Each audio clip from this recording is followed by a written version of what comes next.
দেখো বন্ধুরা, আজকে আমার ইভিনিং স্ন্যাক্স। তো তার জন্য আমি ওই তোমার মটরশুঁটি, চিনেবাদাম, লেবু, তারপরে তোমার ওই গ্রেপস দুই রকমেরই, ব্ল্যাক অ্যান্ড গ্রিন, চিলি, আর তোমার ওই শসা এগুলো সব আমি একসাথে নিয়ে নিয়েছি।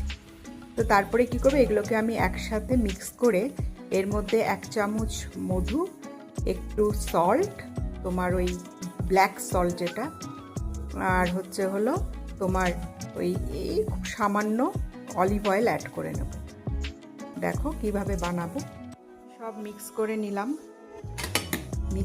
সব কিছু মিক্স করে নিলাম।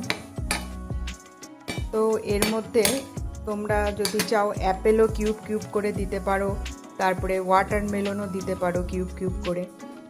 দেখবে খেতে খুব ভালো লাগছে। ইভিনিং স্ন্যাক্সে তোমরা এটা খেতে পারো, কারণ গরম পড়ে গিয়েছে।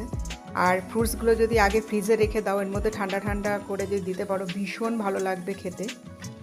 ওয়েট লসের জন্য খুব ভালো এবং খুব হেলদিও। তোমরা ইভিনিংয়ে আমরা বড়রাও খেতে পারি, বাচ্চাদের জন্যও এটা দিতে পারো। বাচ্চাদের ক্ষেত্রে এর মধ্যে একটু তুমি ক্যাশু, তারপরে তোমার রেইসিনস অ্যাড করে দেবে, ভীষণ হেলদি হবে এবং এটা খুব এনজয় করবে। একবার ট্রাই করে দেখো বন্ধুরা, ভীষণ ভালো লাগবে। খুব মানে একটা খুব সহজ রেসিপি, একবার ট্রাই করে দেখতে পারো। ওয়েট লস জার্নির ক্ষেত্রে ভীষণ ভালো। তাহলে রাখছি, বাই বাই।